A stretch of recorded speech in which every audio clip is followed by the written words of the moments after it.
Ladies and gentlemen, welcome to something brand new. Today we're going to be playing some MTG Arena, my favorite card of all time, Risen Reef.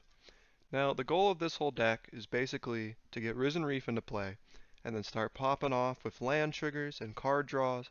And now we're going to go about that by, playing some mana dorks early, and then late game we have win cons such as Omnath, Locus of the Roil, Risen Reef plus Zendikar's Roil, which can spawn a bunch of 2/2 tokens, and whenever a token gets spawned, then Risen Reef triggers again. And if you hit a land, then this triggers.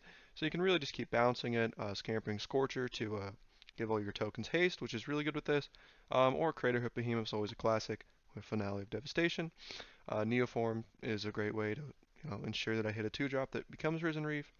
And yeah, basically just if the Reef hits the field, it's all good. Now, if you guys want to see more of this content, please let me know in the comments below. Otherwise, please drop a like and subscribe. Really helps small channels a lot. And I hope you guys enjoy the video. We got some absolute bangers and some absolute destruction, and you'll see when you get into it. Thank you guys. All right, cheers. All right, hopping off to the first game. And that's a mulligan, but that's a keep. Put Llanowar Elves on the bottom. Yeah. Just gonna play a Tangled Florahedron for the land. My land base is a little awkward. Hopefully we top deck a land, which we do. It's breeding pool, makes things a little nicer for next turn, so we can play the Sulfur Falls and the Risen Reef. My opponent plays a 2-drop, not a concern for me. I'm just gonna play Sulfur Falls, Risen Reef again. Hopefully get a land, miss on the land, which is fine. Our opponent decides to exile our card. Hopefully he doesn't hit the Roil, which he doesn't. The classic misplay is assuming that the Reef is the problem here, but it's really going to be that Roil whenever it comes down. He swings for 2. I get to play land at the top. Play a couple Leafkin Druids, hoping for lands, and if we get another double miss. Opponent plays a land, gives a second to think, and then plays an Elvish Mariner. Now here's our pop-off turn. It's about to get real freaking crazy in here. So a little bit of deliberation. Just gonna drop the Zendikar's Roil because that card's perhaps the best card in my deck if I have Risen Reef on the battlefield. And here we play the Fabled Passage, and we're about to pop off. Every time I get a land on the battlefield, I summon an elemental. Every time I summon an elemental, Risen Reef triggers. So in theory, it could pop off as long as I got the land on the top of my deck. So we're gonna put a bunch of lands in the battlefield. Play this a 2-drop. Miss another land, but we're already, looking good on our turn 5 here. Opponent's scared because we have a bunch of power on the field. Play a creature, play another creature, and they don't have an answer for this, which doesn't look like they do. This game is over.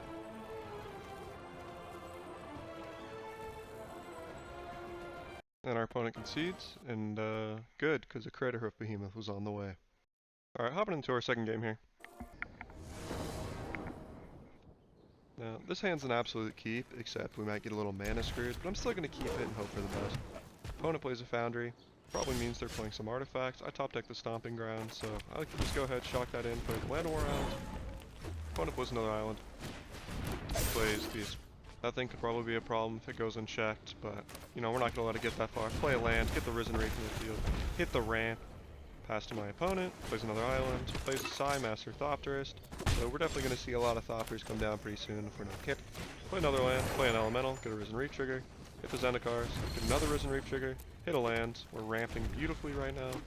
My opponent's turn, plays another island, plays a Cloud Key, so plays another Foundry. This could get really dangerous if we don't win out this game really quick, but unluckily for my opponent, it looks like that's going to happen. Sacrifices a Thopter, creates a 4/4. Does it again, because they can. Swings in for 1. I don't think he has any instants, so I'm just going to go ahead and block that. Back to me. Top deck a little Trailblazer, but that's not what I'm looking for. Do a little mana calculation.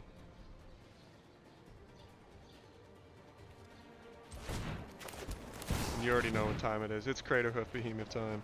I decide not to play around Spell Pierce because I don't give a fuck and I want to end this game. It's going to hit the battlefield, it's going to resolve, everything gets +5/+5, attack with everything, and you already know what time it is. Alright, hopping into our next game. Hand is a little suspect, but I decided to keep it.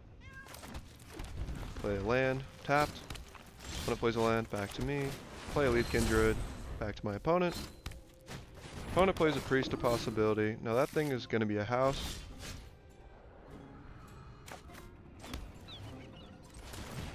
So I play a Neoform, making sure to tap my guy to get the most out of its value. Play Risen Reef, play another Elemental, get another Risen Reef trigger, pass back to my opponent. My opponent really loves Priest of Possibilities, so they decide to get a second one. Play a Lotus Field. I don't want to block that because that thing is scary as hell.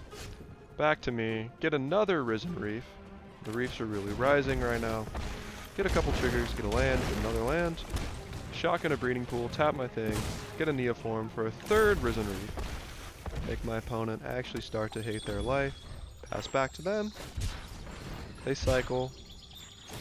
They cycle again. And they play another land. Play a 1-1. Now I really need to end the game here because my opponent's looking really scary and I'm going down to 8. But luckily for me and unluckily for them, I think I just can. Make sure to emote on my opponent. They emote back, but they're not going to be able to handle what's coming. So I definitely have to do a little bit of thinking here, but I ultimately discover that Omnath, Locus of the Roil, with all the Risen Reef triggers plus the Scampering Scorcher is probably going to be lethal. So I play the Omnath, it's going to hit for 4 to my opponent's face. I'm going to take this action, get a bunch of lands, then I'm going to start putting a bunch of counters on all my guys. And then continue to do that. Let's see, crack the Fabled Passage for a mountain. This way I can just ensure that I can put a Scampering Scorcher, put another token down, play the Scorcher. We're going to get 9 Risen Reef triggers off of this, but I don't think it's going to matter because just in a sec my opponent is about to give up. Okay, moving on to our last game of the video. Absolute dream of a hand. We're just going to shock in a Llanowar Elves here. Now we might be a little mana screwed, but I kind of believe in the heart of the cards, hoping that we can get a better mana draw next turn. One of us Fabled Passage, decides to sack it. Looks for an island. I get that land draw, play the Risen Reef, shock in an island. Things are coming up beautifully right now.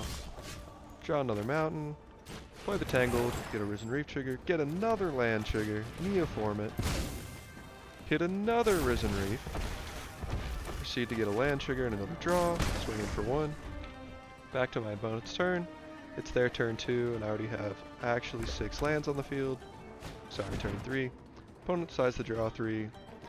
If they don't deal with these Risen Reefs, things are about to get out of hand super quickly. Draw a Fabled Passage. Play another Elemental. Look for a couple Risen Reef triggers. Get the Zendikars. Get another land. Play the Zendikars. Play the Fabled Passage. And here we just start to actually pop off. Every time we have an Elemental hit the field, we get 2 Risen Reef triggers. Every time we get a Risen Reef trigger, we're going to get a land. Except in this case, because apparently we missed some lands. But we have a serious board, and if our opponent doesn't clear it, this game is actually just over. Plays the Compulsive Research, has 1 red mana remaining.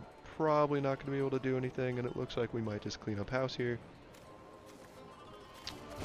Opponent passes back to me. This game is over. Finale of Devastation's coming in. We're going to tap it for 10. You already know what's happening. Craterhoof Behemoth on the field. Everything gets huge. Finale. Swing it. My opponent's dead. What a game.